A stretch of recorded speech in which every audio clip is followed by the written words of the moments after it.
once again, dear viewers. You're watching ERi-TV. Welcome to this week's special edition of Open Mic with our guest for this evening, the Ambassador of the People's Republic of China to Eritrea, His Excellency Mr. Chiu Shui-jun.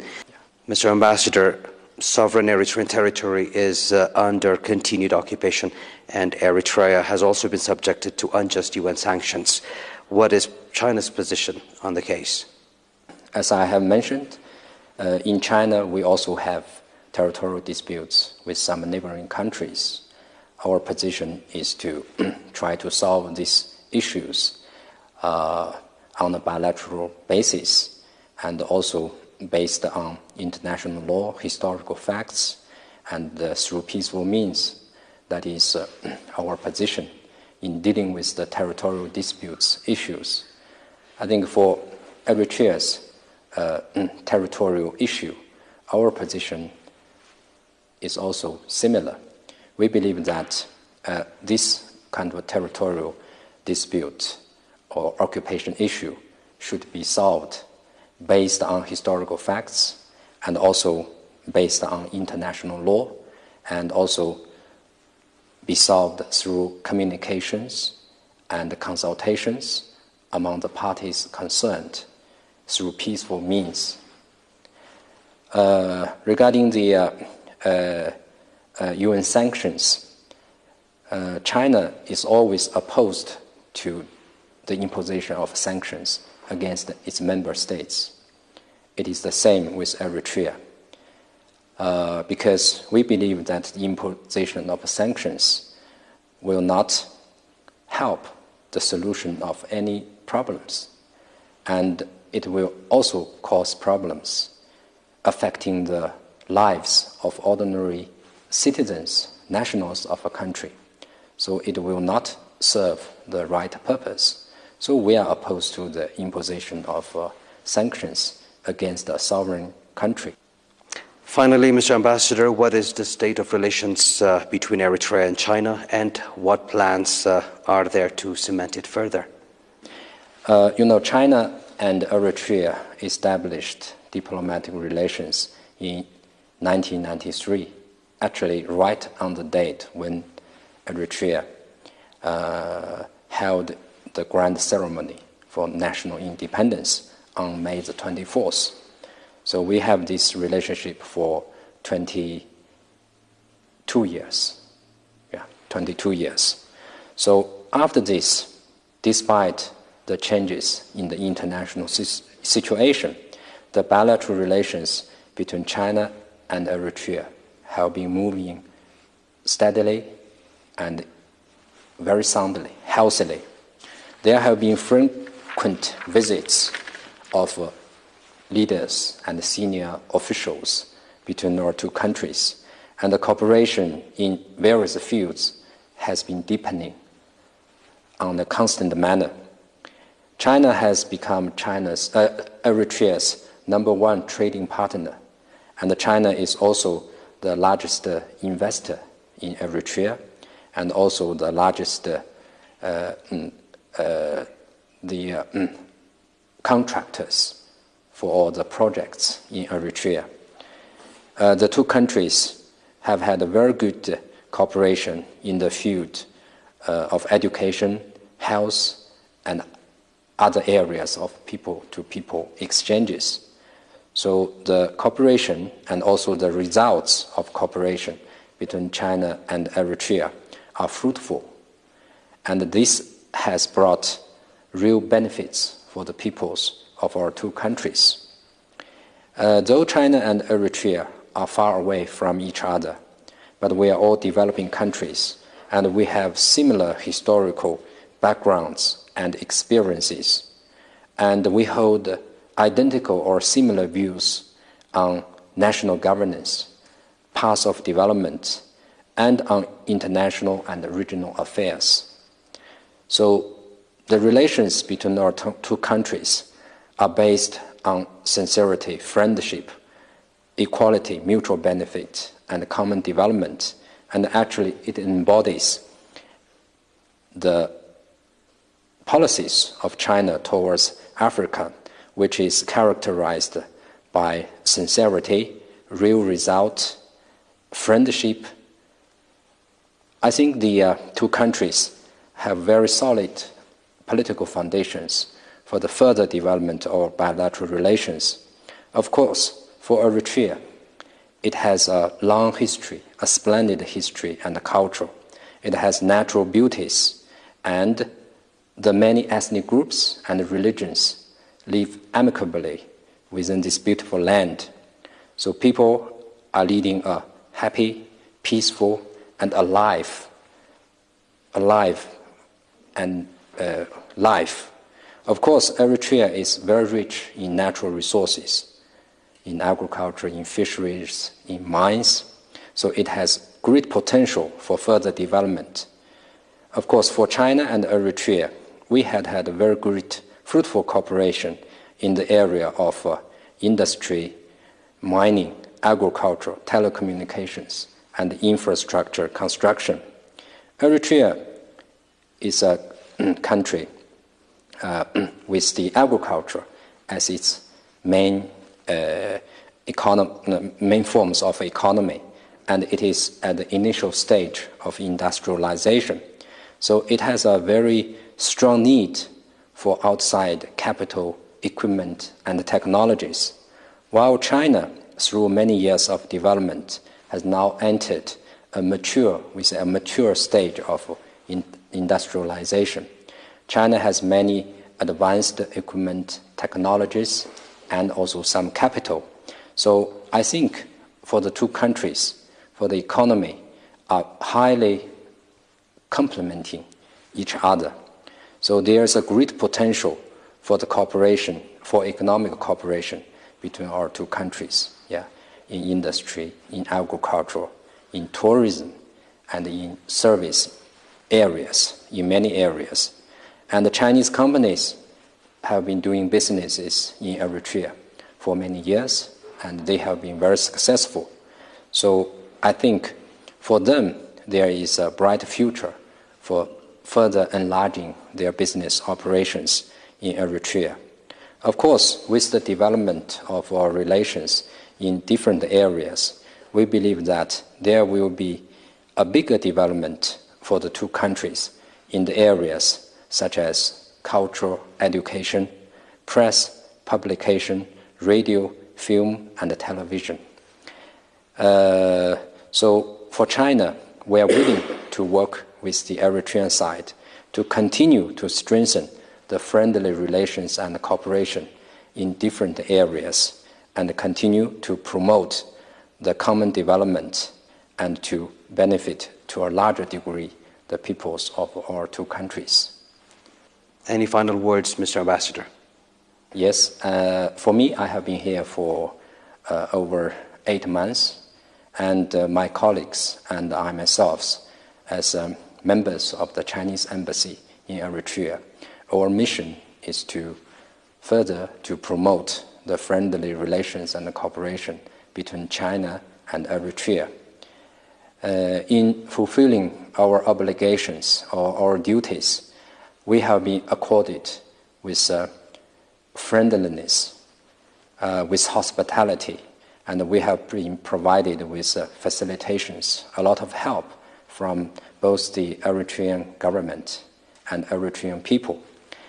And we are very thankful for that, and we hope to continue to work to that end, to further promote the friendly relations and cooperation between our two countries, and to further deepen the cooperation between the two countries in different areas, in political, economic, cultural, and in people-to-people exchange areas, so as to make our bilateral relations much more broadly based, and also to promote this relationship to new heights, and thus our two peoples could benefit from this kind of a cooperation.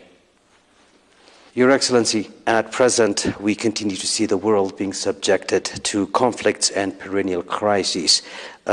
Is it due to lack of global leadership, as many would speculate? And what is China's perspective on the matter? And how can global peace be achieved? Okay. First of all, I believe that all countries in the world are equal members of the international community. So there does not exist the question of which country leading others. So the world affairs should be decided by all the countries in the international community through consultations on an equal footing. That is also the democratization in the international relations. I believe that is the trend of our times. Of course, to maintain peace and stability and to seek common development, it takes all countries to do this together. After the Second World War, gradually, an international order and the systems underpinned by the principles and purposes of the United Nations Charter gradually came to fruition. So that has laid the foundation for the development of the world. So I believe that to maintain and to keep that international order and system is very important for keeping world peace. So all countries together, so in the world, should work together, should join hands in promoting peace in the world. We should all strive to establish an equitable and just international political and economic order, and we should maintain that all countries are equal members of the international community. Big or small, weak or strong or weak, rich or poor, they are all equal members of the international community. And the right to development, also the path of development, should be respected. So every country has its own right to choose its own path of development in light of their own national conditions. And also we should establish or formulate a concept of security based on mutual trust, equality, mutual benefit, and coordination. And we should all try to fight against the terrorism and all extremism in the world so as to prevent the disasters from happening. And in terms of economic development, we should try to work hard to achieve balanced development in the world. And we should also try to help the development of the developing countries to narrow the gap between the rich and the poor. That will solve the root cause for the instability in the world. And we should also try to respect the different civilizations, because the world is a diversified place. There are so many civilizations, so many ethnic groups, so many languages. They have their own traditions, their unique characteristics. Those characteristics should all be respected. And in terms of international configuration, we should try to strive for a multipolarized world and also to try to build a democratic world in international relations. In my view, by working together, by remitting efforts from all countries in the international community, then we can achieve a better future for all mankind, for our world, and we will see a peaceful and more beautiful future for this world. Today, breach of international laws and agreements have become the norm, which should not be the case, obviously. And what is China's viewpoint on the matter? China is a staunch supporter, advocate, and constructor of international laws. And China has participated in many international agreements, international conventions. And we believe that the international order and systems gradually came to fruition since the end of the Second World War, since the founding of the United Nations is very important because this international law and this international order and systems are underpinned by the principles and the purposes of the UN Charter. So China is a staunch supporter of this international law, international order and systems. And on China's part, China has proposed or initiated the 5 principles of peaceful coexistence. That is mutual respect for sovereignty and territorial integrity, mutual non-aggression, and mutual non-interference in each other's internal affairs, equality, mutual benefit, and peaceful coexistence. So these 5 principles of peaceful coexistence have also become the norms governing international relations. So I think we should all try to construct a world based on international law, based on international agreements. And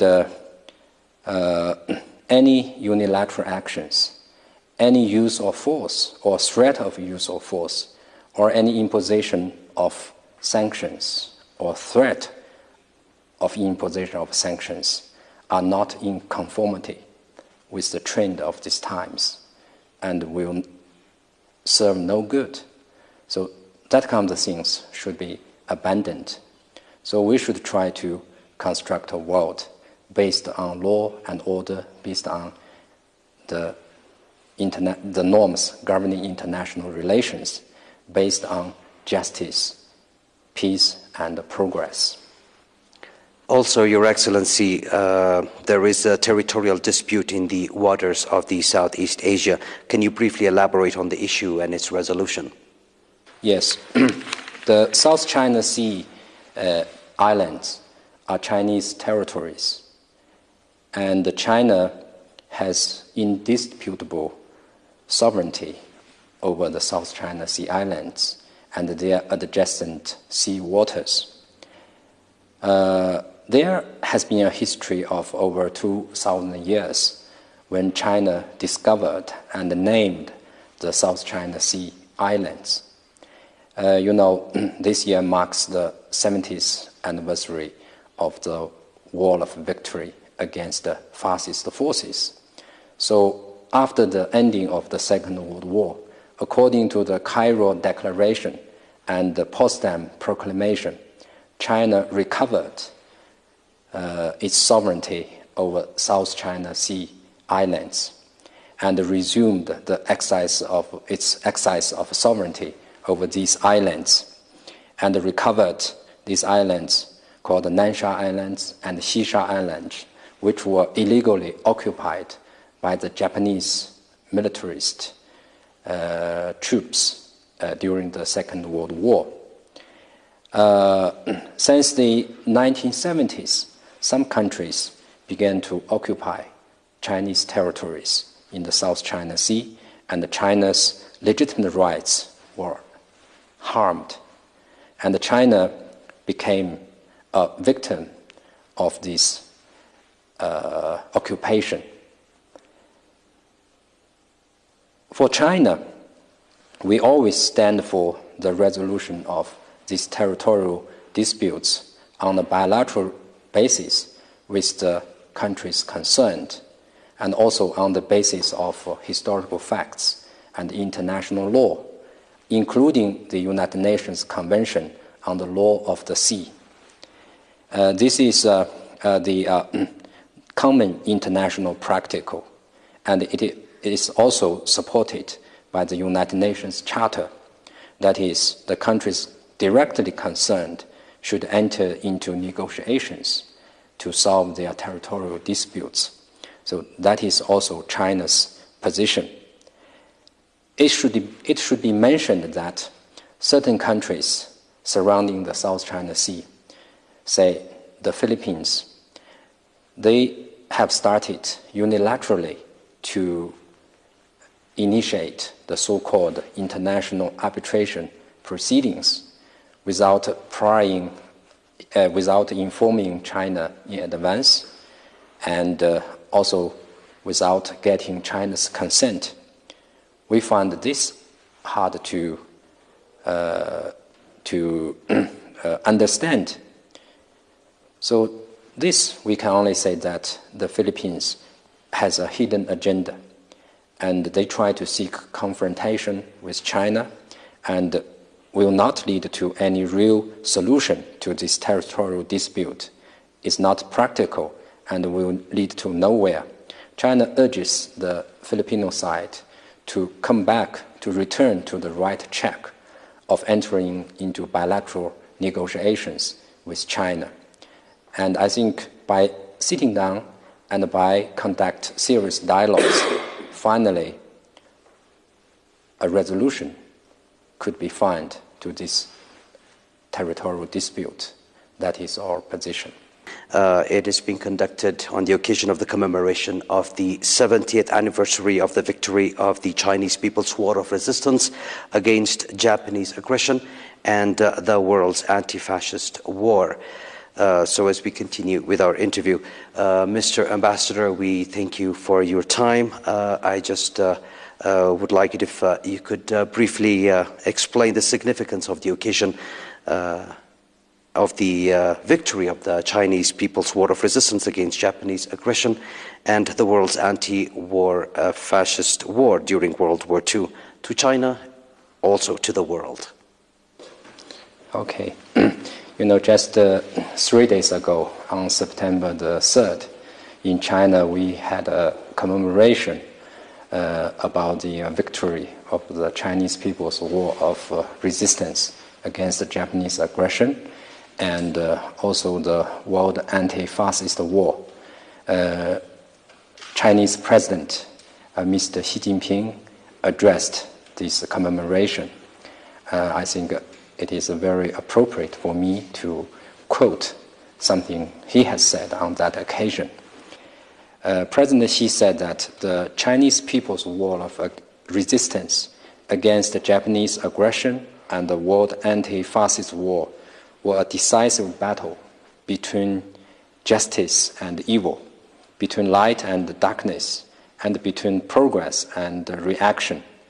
In that devastating war, the Chinese People's War of Resistance against Japanese aggression started the earliest and lasted the longest.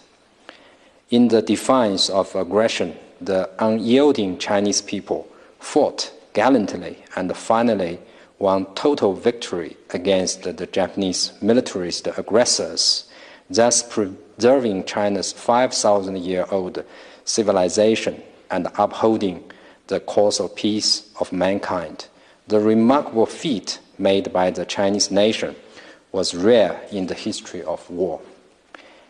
President Xi also said that during the war, with the huge national sacrifice, the Chinese people held ground in the main theater in the east of the World Anti-Fascist War, thus making major contribution to its victory. In their war against Japanese aggression, the Chinese people received extensive support from the international community. The Chinese people will always remember what the people of other countries did for the victory of their war of resistance. So the Chinese people's war of resistance against the Japanese aggression is an important part of the World Anti-Fascist War, and it has made huge and indelible contributions to the eventual defeat of fascist forces worldwide. So the victory of this war of resistance is a victory for justice, for peace, and for progress, and for the people. So this victory, this war, shall forever be remembered by the Chinese nation and by the peoples of all other countries.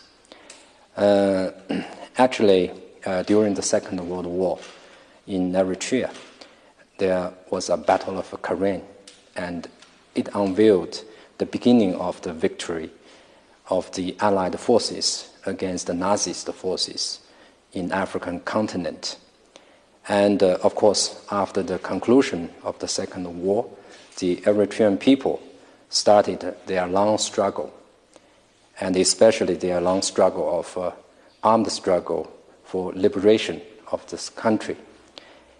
So after many years of struggle, finally Eritrea won its liberation and independence. So I think for China and Eritrea, we are both peace-loving countries, and we cherish the independence.